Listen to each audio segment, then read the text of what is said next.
Hello, I got something special for you today, and that is explosions. There's a certain file type called .nif. I'm just going to call them NIF for short. But NIF files allow you to um, make, well, I mean, everything is a NIF file in New Vegas. Anything that's not an animation is a NIF. Like this car is a NIF, the sky is a NIF, this tree, and indeed these weather effects are NIFs too. But if you tag them as an explosion in the GEC, you can spawn a million of them, and eventually they will be dumped from memory. Like they're designed to do that, and that way you can spawn millions and millions of them, but you won't have any save bloat, and it won't cause any performance issues. And I've been making a few of them, and I want to show you what I've got so far.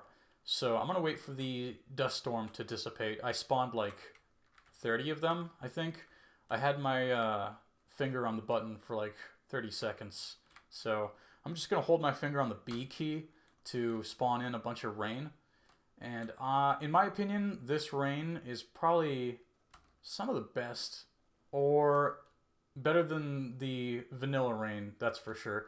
But there are limitations to this sort of rain. Because it's a NIF file, it's just a baked animation, meaning that there's no collision. It will go through objects. As you can see here, it's just going straight through this statue right here. But I'm spawning more of them in, and as you can see, it looks pretty good, except for that horizon glitching out over there. That's just present in the vanilla game. But anyway, I made the floor refract too in certain places so that it looks like the area is flooding, and you'll notice that even on level ground here. It's here, I'm just trying to spawn a little bit more. Here, let's spawn some more rain over here. Right now, when I press the button, it spawns the explosion at my player character, or at a random position around him. See, come on, there's gotta be, okay, here you can see there's like a watery effect. Now that is a simple mesh with bumps on it. It's being rotated. It's just like a plate, essentially, with a refract. It's tagged to refract light, and it's just spinning around. So it is kind of, the way that I implemented it is kind of caveman-like, I guess you could say. But, you know, if something is stupid but it works, then it's not really stupid, is it? I spawned a few more dust clouds over there. And let me show you some other stuff too. So I showed you the dust storm, or the dust twister effect. Now let me show you the like approaching dust storm. Oh wait, no, that's paper flying around. Here, let me press the M key. Now, this is cool, but it's got problems. The main problem is that I didn't make it very well. That's problem number one. But problem number two is in certain portions of the mesh, it's like colored differently, and I think that has something to do with the way the sun is affecting portions of the mesh. I'll spawn it in again. It's gonna come from, yeah, there it is. And let's just take a closer look at it. Let's stop time for a second and make our camera go faster.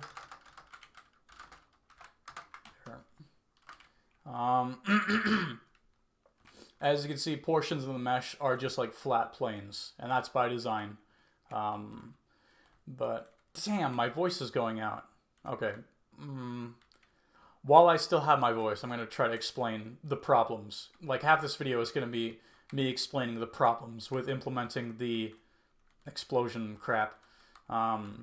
Yes, I spawned this explosion at my feet. It looks like it's coming from the horizon, but that's just part of the animation. The real explosion data is right here.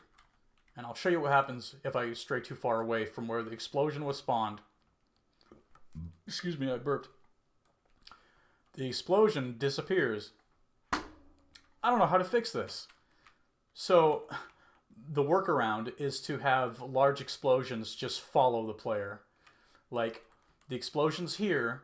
If you get too far away, the explosion disappears. But if you continually spawn the explosion at your player's feet, then it'll just appear that it's not disappearing. But in reality, it's continually following you.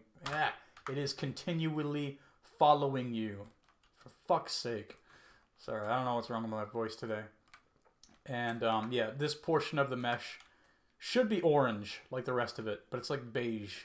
I don't know why that's happening. It's the same texture, but the layered rendering, there's an issue with it.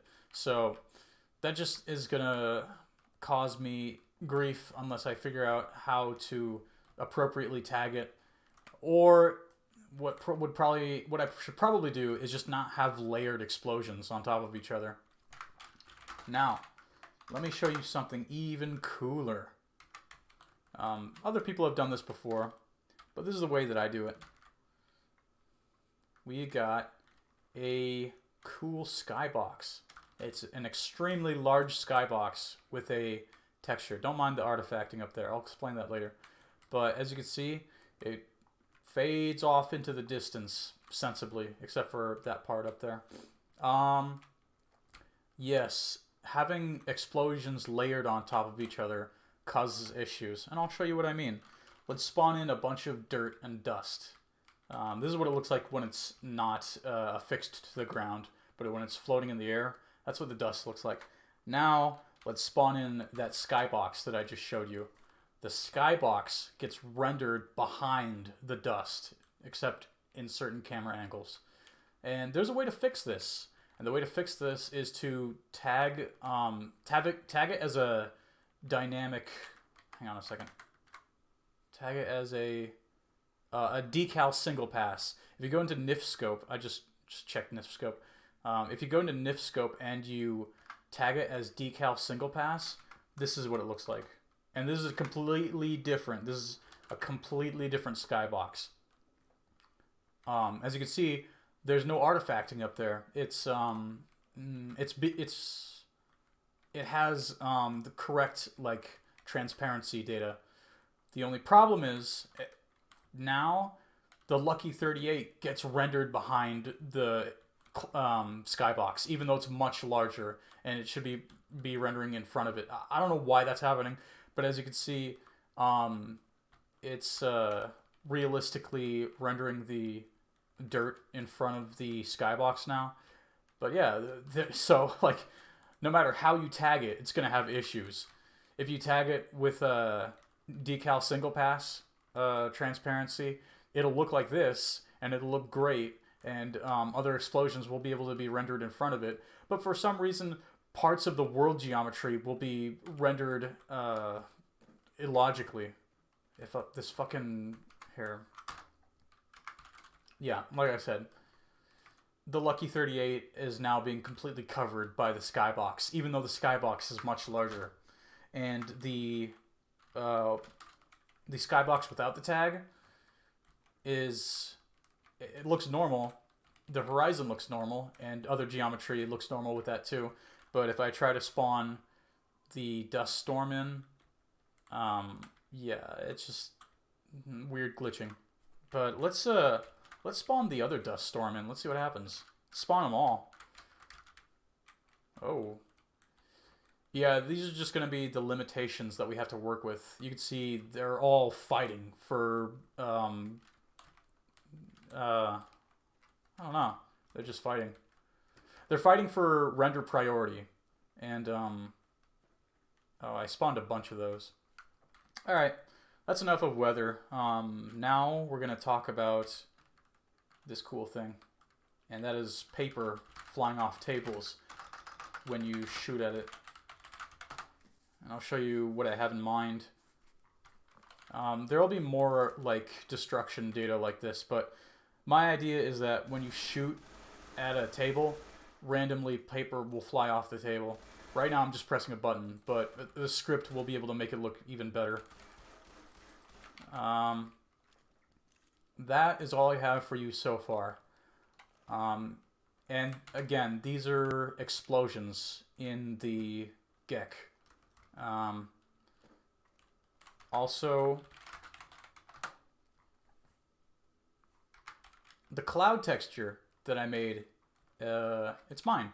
I made it, but I'm just wondering whether I should release it in full as like a fully like a full weather overhaul with replaced textures and weather effects like I was showing you before, and scripted rain like you're seeing right now, and like dust storms. Or the only reason that I have mixed feelings about it is because other mods have done it much better. And I don't know if I release my mod, if it's going to live up to expectations. And if people aren't even going to download it because it's not as good as the other mods, it's going to be like, what's the point? And the other option is to just release it as a modder's resource. I can just release these NIF files as standalone files that other people can use in their own mods. Or if you really want to, I don't really have any inclination to do this, but if somebody wants to, they can make a fork of the Nevada Skies and the other weather mods. They can make a fork of that with my explosions, with my rain effects, which in my opinion is better than vanilla, and my dust storm effects, which in my opinion is better than what Nevada Skies did. Well, actually, I shouldn't say that. It's just different. It's not better. It's just different. Because Nevada Skies, it's more kinetic. It's like flying past the screen. And I can do that too. You know, it's possible. But right now, it's just kind of floating, kind of drifting through the air. And you can spawn these in interiors too. Here, let's go back to the Tops Casino. You can actually spawn, and I think this looks phenomenal, but if you spawn the dirt effect indoors, if we can find it. Hello? Where is it? I'm gonna be... Okay, cool. It just took a while. Yeah, it looks all smoky and cool. Like, the idea is that after a gunfight, like, a bunch of smoke will be kicked up in the air. Or maybe, like, if you shoot at a guy, like, a small version of this will fly up and, float through the air. I just really like this layer of smoke, like, covering the ground, you know. I don't know. In my opinion, it looks cool. And it has, like I keep saying, this has tons of applications. More than just weather effects. You can make, like, destruction data this way. The only problem is explosions do not have collision. So you're not going to be able to see, like, wood planks fly and hit doors and sensibly collide with the ground. It's not going to be like that. It's more of like just a mesh that has animation data, and it will just clip through any geometry without consideration, even if it has like a hitbox. So yeah, there are things to consider, but I think I've been ranting enough. I want you, dear viewer, to tell me if you would be interested in a full Psycore weather overhaul with like retextured like clouds, the sun, yeah, all this shit is mine. And it's not complete either. As you can see, there are problems with it. You can see where I clearly edited it right there, especially. There's a scene. Oh yeah, yeah. You can see where I used the paintbrush tool right there. But no, these clouds, I took pictures of them in real life. These are actually photographs that I took with my phone. I just composited them to be seamless. But there is a seam somewhere. I'm sure you'll find it. I can't find where it is, but I know that it's here somewhere. All this to say, I have editing to do. But I also made this starry texture, which I think looks cool too. And also this cloud texture, it looks cool during the nighttime as well. So what do you think? Do you think it's worth me trying to make my own like weather overhaul with the retexture and the weather effects? Or do you think I should just make it a free resource that other people can inject into their own mods? Tell me what you think, and then, yeah, I'll get to it.